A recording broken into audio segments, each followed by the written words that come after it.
پھر بارے میں ایک آیت تلاوت کی گئی، کتاب انزلناہ الیک لتخرج الناس من الظلمات الی النور۔ اللہ تبارک و تعالیٰ نے ہماری ہدایت کے لیے کلام پاک نازل فرمایا ہے، اور اللہ تبارک و تعالیٰ نے اس کے بہت سارے مقاصد بتائے ہیں۔ کبھی تو فرمایا ہدی للمتقین، کبھی فرمایا ہدی للناس،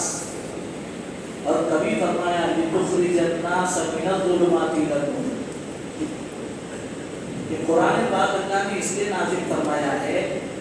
کہ اس کے ذریعے سے آپ کیا کرو، لوگوں کو گمراہی سے نکال کر کے ہدایت کے راستے پر۔ قرآن پاک میں اللہ نے بندوں کی ہدایت کا سامان رکھا ہے۔ اللہ ہمیں معاف فرمائے، چونکہ قرآن پاک کی عظمت نہیں دلوں میں، اور قرآن پاک کے پڑھنے کی طرف توجہ نہیں، اور اس کے سمجھنے کی طرف توجہ نہیں، اس کا اثر یہ ہوتا ہے کہ پڑھتے ہیں، سب سے پڑھ لیتے ہیں، لیکن اس کا اثر کچھ نہیں ہوتا ہے۔ اور اگر حیات الصحابہ اٹھا کر کے دیکھیں یا صحابہ کی زندگی اٹھا کر کے دیکھیں تو کئی صحابہ ایسے ہیں کہ جن کا یہ حال تھا کہ کفر کے زمانے میں قرآن سے متاثر ہوئے۔ حضرت عمر رضی اللہ تعالیٰ عنہ کے بارے میں خاص کر کے آتا ہے، امیر المومنین ہے، وہ فرماتے تھے، انہیں چیلنج کا واقعہ ہے کہ اگر تم یہ سنو کہ خطاب کا بیٹا، خطاب کا گدھا مسلمان ہو گیا، عمر رضی اللہ تعالیٰ عنہ کے والد صاحب کا نام خطاب ہے، کہ خطاب کا گدھا مسلمان ہو گیا تو یقین کر لینا، لیکن یہ سنو کہ خطاب کا بیٹا عمر مسلمان ہو گیا تو یقین مت کرنا۔ اتنا چیلنج تھا۔ کو جوڑا واقعہ کہ کیا واقعہ بنا، کیا سبب بنا، بہن بھی کے گھر گئے، بہن کو پیٹا، بہن کو مارا، پھر پوچھا آخر بتاؤ تو کر کیا رہے تھے، کر کیا رہے کہنے لگے عمر تجھ سے جو ہو سکے کر لے، میں بھی تیری بہن ہوں، اب تو ہٹنے والے نہیں، اسلام چھوڑنے کے لیے تھوڑی پکڑا ہے، سب کو چھوڑنے کے لیے اسلام کو پکڑا ہے، اور قرآن نہیں سمجھیں گے تو عقائد کبھی بھی محفوظ نہیں رہ سکیں گے۔ دستاویز ہدایت کے دستاویز، تو کہا کہ جو ہو سکے کر لیں، بتاؤ تو اسی کیا کر رہے تھے، تو وہ ورق نکالے جس میں پڑھ رہے تھے، ایسا مستقل سسٹمیٹک قرآن شریف تو تھا نہیں، اپنی طرح اصل سہولتیں میرے حضور کو، لیکن پڑھنے کا وقت نہیں۔ اللہ نے معاف فرمائے، میں تنقید نہیں کرتا کسی پر، کہ میرا کہ ساری چیزیں ہیں، اور ایسی ترتیب تو نہیں تھی اس وقت میں۔ کچھ آیتیں کسی چمڑے پر لکھی ہوئی تھی، کچھ آیتیں کسی درخت کی چھال پر لکھی ہوئی ہے، کھجور کی چھال کے اوپر لکھی ہوئی ہے، الگ الگ ٹکڑوں میں۔ تو اس وقت میں ان کے بعد جو آیتیں پڑھی تھی وہ سورہ طٰہٰ کی تھی، سورہ طٰہٰ ما انزلنا علیک القرآن لتشقیٰ، کفر کے زمانے میں سن رہے ہیں، اور جب پہنچے اننی انا اللہ لا الہ الا انا فاعبدنی، میرے علاوہ کوئی اللہ نہیں ہے، اللہ تعالیٰ میرے علاوہ کوئی نہیں، بس میں ہی اللہ ہوں، میری ہی عبادت کرو، بس یہ یہاں تک پہنچے۔ دل کی کیفیت بدل گئی، فوراً کہنے لگے جب تم کسی کو اسلام میں داخل کرنا چاہتے ہو تو کیا کرتے ہو، کیا کرتے ہو؟ فوراً اسلام میں داخل ہو، جو اس وقت کے اعمال بنتا ہے کہ اسے پورا کر کے فوراً اسلام میں داخل ہو۔ ہدایت کے دستاویز لتخرج الناس من الظلمات الی النور، سب سے پہلے جو ہے نور کی طرف آنے کے لیے ہمیں الفاظ پڑھنا سیکھتے ہوں، قرآن پاک کو پڑھنا سیکھتے ہوں۔ اور عجیب بات تو یہ ہے کہ رمضان المبارک اور قرآن پاک دونوں کا بہت گہرا تعلق ہے، بہت گہرا ہے۔ وقت تھا کہ باقاعدہ لوگ اس کا اہتمام کیا کرتے تھے کہ ایک دوسرے سے تلاوت میں سبقت کر جائے، آگے بڑھ جائے۔ جیسے کہ ریس لگی ہوتی تھی، مقابلہ کمپٹیشن لگا ہوتا تھا وہاں پر، تم نے کتنے بارے پڑھے، تم نے کتنے بارے پڑھے. اور گھروں کی تربیت ایسی ہوتی تھی، خصوصاً خاص کر کے یہ جو فضائل اعمال جنہوں نے لکھی، حضرت مولانا زکریا رحمۃ اللہ علیہ جنہیں شیخ الحدیث کہا جاتا ہے، وہ خود فرماتے ہیں، بڑھپن ہے ان کے الفاظ میں نقل کر رہا ہوں کہ اپنی نااہلی اور اپنی کمزوری کی وجہ سے میں کچھ نہیں کر پاتا، مگر گھر کی عورتوں کو دیکھ کر خوش ہو جاتا ہوں کہ گھر کی عورتیں اپنے گھر کے سارے کاموں کے ساتھ روزانہ بلا تکلف 15 سے 20 سپارے پڑھیں، 15 سے 20 سپارے. تو قرآن پاک کی تلاوت مقصود ہے بفہم اور بغیر فہم، چاہے سمجھ میں آئے چاہے نہیں سمجھ میں آئے، تو اسے پہلے پڑھنا. اور جب پڑھنا شروع کرو گے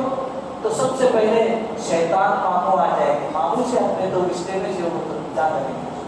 اتنے قریبی رشتے دار ہے کہ ان کو تو مسجد میں بھی اپنے ساتھ نہیں رکھتے. مسلح کھلا رکھ دیا تو کیا کہتے ہیں، ارے اس کو پلٹ دو نا، شیطان ماموں نماز پڑھے گی. قرآن کھلا چھوڑ دیے تو بولے ارے بند کرو نا، شیطان قرآن پڑھتا ہے تو اچھا ہے کہ برا ہے. اور شیطان پڑھنے والا ہوتا تو شیطان کی ہوتا، اس کا کوئی اچھا نام ہوتا. تو جب پڑھنے کا ارادہ کرو گے تو فوراً جو ہے شیطان اندر سے انڈیکیٹر بجائے گا، ایک خیال رحمان کی طرف سے، ایک خیال شیطان کی طرف سے، کشتی چلتے رہے گی، کشتی چلتے رہے گی. نہ بریک چھوڑنا ہے نہ ایکسیلریٹر چھوڑنا ہے، اور کسی کے چار پاؤں نہیں، دونوں بھی سنبھالنا ہے. تو وہ آئے گا اندر سے خیال آئے کہ قرآن پاک کی تلاوت کرو، اور یہاں سے شیطان کہے گا غلط پڑھنے سے تو نہیں پڑھنا اچھا ہے، تم تو کتنا غلط پڑھتے ہو، تمہارا صوت بھی صحیح نہیں ہے، تمہارا تو عین بھی صحیح نہیں ہے، تمہارا تو قاف بھی صحیح نہیں ہے، ساری غلطیاں تمہارے حصے میں آئی ہیں. اور میرے جیسا فتویٰ بھی دے دے گا، ہاں ہاں یہ بات تو بالکل صحیح ہے، توبہ تو بتاؤ. قرآن لعنت کرتا ہے، تو لعنت کے لیے بچا کیا؟ کوئی ایک چیز بچی ہوتی تو ٹھیک تھا میرے بزرگوں، لعنت کے لیے کوئی ایک چیز بچی ہوتی تو ٹھیک تھا. یہاں تو ہر چیز لعنت کر رہی ہے، ماں باپ کچھ کم لعنت کر رہے ہیں، رشتے دار کچھ کم لعنت کر رہے ہیں، دوست احباب کچھ کم لعنت کر رہے ہیں، خود قرآن کو چھوڑ کر خود قرآن کتنی لعنت کر رہے ہیں، کتنی لعنت کر رہے ہیں. اس لیے قرآن پاک کی تلاوت کا اہتمام کریں. غلطی تو آتی رہے گی، کوشش کریں گے اسے درست کرنے. نیت تو یہ کریں گے اللہ پاک میں صحیح پڑھنے کا پکا ارادہ کرتا ہوں، اللہ مجھے سکھا دیجیے، سکھانے کے اسباب پیدا کر دیجیے، جس کے بعد جا کر سیکھنا مجھے پسند ہو وہاں تک مجھے پہنچا دیجیے. عجیب بات تو ہے، پونا اسٹیشن پہ کوئی اتر گیا اور وہاں پوچھ رہا ہے گوڑوا میں کوثر باغ کی مسجد کدھر ہے، تو وہاں سے رکشہ والا اس کی رہبری کرتے ہوئے اس کو یہاں تک لا رہا ہے. ہم اللہ سے ہدایت مانگ رہے، اللہ ہدایت نہیں دیتے. سبحان اللہ کو بول رہے ہیں کہ اللہ ہمارا یہ مسئلہ ہے اسے حل کر دے، تو اللہ حل نہیں کر رہے، اور اللہ فرما رہے میں تو تمہاری ماؤں سے بھی زیادہ تم سے محبت کرتا ہوں. قرآن پاک کی تلاوت کا اہتمام، سیکھنے کا اہتمام کریں. جب تک سیکھنا نہیں ہو رہا ہے تب تک کم سے کم اس کو نہیں پڑھنا آتا ہے، کم سے کم اس پر ہاتھ پھیرا دیکھے، اس کو کلام پاک اس کا دیکھنا، اس کا چھونا، ہر چیز ثواب ہی ثواب ہے، ثواب ہی ثواب. کوئی پڑھ رہا ہو تو سنے باقاعدہ. اللہ کی کتنی بڑی مہربانی ہے، اللہ تبارک و تعالیٰ ہمیں باقاعدہ یہاں پر اتنے اچھا قرآن پڑھنے کی توفیق دے رہے اور سننے کی بھی توفیق دے رہے. یہ اللہ کی مہربانی نہیں تو اور کیا. اور جب یہ ہوگا تو پھر شیطان بہت لمبی تراویح ہوگی، تھوڑا سا کم کرنے کو بولو نا. بہت سال پہلے میں جب ابتدائی عربی میں پڑھ رہا تھا، اس وقت میں پونا کے علاقے میں نام نہیں لیتا، وہاں میں تراویح پڑھا تھا. پہلے بھی چھوٹا تھا، ابھی بھی چھوٹا ہی. تو اس وقت میں تو شادی والی کچھ نہیں تھی، کوئی مشکل بھی نہیں کی تھی، نیا بس بلوغ کے بعد ہی فوراً 15 سال مکمل ہوئے تو تراویح کا تھا.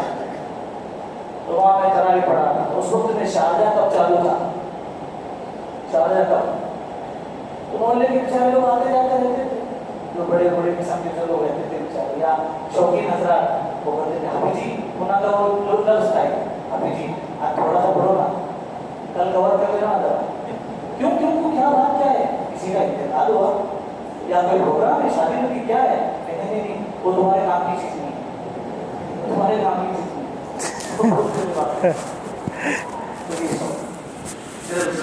باہر کتنا وقت ہمارا ایسے ہی نکل جاتا ہے، کھڑے کھڑے گھنٹوں نکل جاتے ہیں، بول رہا ہوتا ہے کہ 1 منٹ کی فرصت نہیں ہے، اب بھی جانا ہے، بس بالکل جانا ہے، اور آدھا گھنٹہ ویسے ہی نکل جاتا ہے، وہ وقت کسی کام نہیں آئے گا۔ یہ وقت جو ہے خود قرآن گواہی دے گا ہمارے لیے سفارشی بنے، اے اللہ اس نے جو ہے روزے کی حالت میں بھی میرا خیال رکھا، اللہ افطار کا تقاضا تھا پھر بھی اس کا جی نہیں بھر رہا تھا، اللہ رات کو آرام کا تقاضا تھا پھر بھی اللہ گھنٹوں کھڑے ہو کر کے اس کو سنتا تھا، اللہ تو اس کی مغفرت کر دے یا تو مجھے کلام پاک میں سے نکال، ایک ایک صورت اس کی سفارش کرے، قرآن پاک کی تلاوت کا اہتمام کرے غیر محسوس طریقے سے ہمارے موڑوں میں، خاص کر کے چونکہ ہمارا یہ طبقہ زیادہ تر یہیں سے متعلق ہے، غیر محسوس طریقے سے، یعنی اتنا دنیا داری کی طرف تیزی سے جا رہا ہے کہ رمضان کا عشرہ میں گزر گیا تو بتا دو 100-500 کی اگر نوٹ اگر کھو جائے تو چہرے پر اس کا اثر محسوس ہوتا ہے میرے بزرگوں کو، کیونکہ اس کی عظمت ہمارے دلوں میں ہے۔ رمضان کا ایک ایک دن اگر کھو جائے، اللہ کے نبی علیہ السلام کے بارے میں آتا ہے کہ جب رمضان داخل ہوتا فَتَغَيَّرَ لَوْنُ وَجْهِهِ، آپ علیہ السلام کا چہرے کا رنگ بدل جاتا، عبادتوں میں خوب اضافہ فرماتے تھے، ویسی عبادتیں کیا کم تھی، کیا کم عبادت تھی، اس کے باوجود یہ حال تھا کہ اپنا رنگ بدل جاتا۔ تراویح میں 3 دن 2 دن، 2 روایتوں کے مطابق 3 دن یا 2 دن اللہ کے نبی صلی اللہ علیہ وسلم نے اجتماعی طور پر آ کر پڑھائی، پھر ڈر لگا کہیں ایسا نہ ہو کہ میری امت اس کو نبھا نہ سکے، میری امت نبھا نہیں سکے، اس کے گھر میں بیٹھے رہے، صحابہ پڑھتے رہے الگ الگ ٹولیاں بنا کر، جس کو جتنا قرآن یاد ہے وہ اپنی ٹولیاں جماعت بنا کر کے پڑھ رہا ہے، پڑھتے رہے، اللہ کے نبی صلی اللہ علیہ وسلم کو سب خبریں مل رہی تھی، کسی کے بارے میں کوئی فتویٰ نہیں دیا، خاموش رہے۔ حضرت عمر رضی اللہ تعالیٰ عنہ نے دیکھا کہ بہت ہی زیادہ ادھر ادھر ہو رہے تھے، ادھر بھی آواز، ادھر بھی آواز، ادھر بھی آواز، 2 آدمی لقمہ دے تو ہم پریشان ہو جائے، 2 آدمی لقمہ دے تو ہم پریشان ہو، تو وہ آواز ہو رہی، تو پھر کیا کیا کہ سب کو جمع کر کے جب ایسی چیز اور اتنی صحیح چیز ہے جس سے رسول اللہ صلی اللہ علیہ وسلم نے منع نہیں فرمایا، تو آؤ چلو ایک امام کے پیچھے جمع ہو، 2 امام طے کر دیے، اس میں سے ایک اس امت کے سب سے بڑے قاری حضرت عبید بن کعب رضی اللہ تعالیٰ عنہ اور ایک اور صحابی، دونوں 10 رکعتیں نے پڑھا ہے۔ تو اس طریقے سے باقاعدہ اعمال کا اہتمام کیا، قرآن پاک کی تلاوت کا اہتمام ہے۔ غلطی امام صاحب کی غلطی جاتی ہے، خود میری غلطی جاتی ہے، کیا اعتراض ہے کسی کو، میری غلطیاں جاتی ہے، کبھی زبان چھوٹ جاتا ہے، کبھی پیش چھوٹ جاتا ہے، کبھی قوم مسئلہ چھوٹ جاتا ہے، کبھی کوئی الفاظ یا علموں کی جگہ تعلق ہوتا ہے، اللہ کو جواب دینا ہے، دوسرے دن لوٹا دیتے ہیں، کیا فرق پڑتا ہے؟ اور ہماری ہدایت کا اسلام کا جو مرکز ہے مکہ مکرمہ بیت اللہ شریف کے امام صاحب کی غلطیاں جاتی ہیں، اور کتنی آسان غلطی، ہر ایک کو یاد ہوگا، سورہ بقرہ کی دوسری آیت کس کو یاد نہیں ہے؟ ذالک الکتاب لا ریب فیہ ھدی للمتقین۔ ایک امام صاحب کا میں نام نہیں لیتا، بہت مشہور امام صاحب ہے، بلکہ رئیس الامام ہے، امام کی ذمہ دار ہے سارے اماموں کی۔ وہ جب تراویح پڑھا رہے تھے تو پڑھاتے ان کو یہی یاد نہیں آ رہا، ھدی للمتقین یاد نہیں آ رہا، ھدی للمتقین، کبھی بول رہے ھدی للعالمین، کبھی فرما رہے ھدی للناس، وہ پڑھ رہے اٹکتے جا رہے، پھر کسی نے پیچھے سے لقمہ دیا ھدی للمتقین، پڑھ لیا تو ٹھیک ہے، اس میں کیا انتظار ہے؟ جس کو مخلوق سے کچھ لینا ہو سکتا ہے اس مشن کو تو وہ دیکھتے رہے، بلکہ بہت دیر تو اب کم دینا چاہیے اس کو، جس کو اللہ سے لینے کا خیال ہو، اللہ سے لینے کے جذبے ہو تو اس کی نگاہ تو وہی ہونی چاہیے، ہمارا اچھا بھی اللہ کے سامنے، ہمارا برا بھی اللہ کے سامنے۔ تو جب اماموں کی اتنی مرتبہ پڑھنے کے بعد غلطی آتی ہے، ہماری غلطی آئی تو حرج کیا ہے؟ لیکن قرآن پڑھنا نہ چھوڑے، چھوڑنے کے لیے تو بہت ساری چیزیں تھی میری بزرگوں، چھوڑنے کے لیے گٹکا چھوڑ دیتے، جھوٹ چھوڑ دیتے، گندا دیکھنا چھوڑ دیتے، بازاروں میں بغیر ضرورت کے گھومنا پھرنا چھوڑ دیتے، روزے کے اندر جو ہے جھوٹ بولنا، غیبتیں کرنا چھوڑ دیتے۔ تو چھوڑنے کے لیے تو بہت ساری چیزیں، چھوڑنے کے لیے چیزیں نہیں ہیں، نیکیاں تو پکڑنی کی ہیں، تلاوت کا اہتمام کریں. ایک ایک حرف پر 10-10 لکھیں, ایک ایک حرف پر. ایک شخص کے بارے میں لکھا ہے, واقعہ ہوتا ہے, اس کو قرآن حدیث پر نہیں بولنا چاہیے. قرآن حدیث اپنی جگہ پر, واقعات اپنی جگہ پر. اللہ تعالیٰ اپنی قدرت کا کبھی کبھی ظہور بتاتے ہیں, اپنی قدرت کو ظاہر فرماتے ہیں واقعات کے ذریعے سے. تو ایک شخص کے بارے میں لکھا ہے, قرآن پڑھنا نہیں جانتا تھا, لیکن پڑھنے کی بڑی چاہت بھی رکھتا تھا, سیکھنے کے اسباب نہیں تھے, تو قرآن لیتا اور اس کے اوپر انگلی پھیرتا, انگلی پھیرتے ہوئے کہتا ھذا کلام ربی, ھذا کلام ربی, یہ میرے رب کا کلام ہے, یہ میرے رب کا کلام ہے. اللہ تعالیٰ کو اس کی وہی ادا پسند آئی, مرنے کے بعد اللہ نے اس کی مغفرت کی اعلان. اسی بات تو قرآن پاک کی تلاوت کا اہتمام کریں. خود اللہ کے نبی علیہ السلام سے اللہ فرما رہے قم اللیل الا قلیلا, اے میرے پیارے نبی, ہو سکے تو رات کو تھوڑی دیر پڑھنا قرآن پاک. جب قرآن پڑھتا ہے تو میرے سے بات ہوتی ہے, جب تو بات کرتا ہے تو مجھے بہت اچھا لگتا ہے. پھر ہمارے اللہ اس کا ہو سکے تو تھوڑا اور بڑھا دینا, اور ہو سکے تو اور زد علیہ تھوڑا اور بڑھا دینا.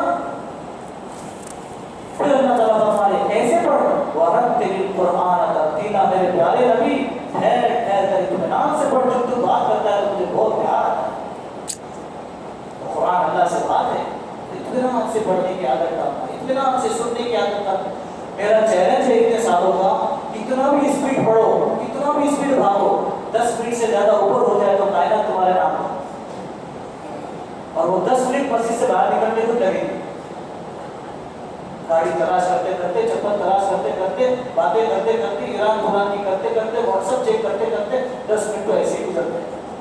تو وہ 10 منٹ ہمارے پڑھنے کے بعد کام آنے لگے.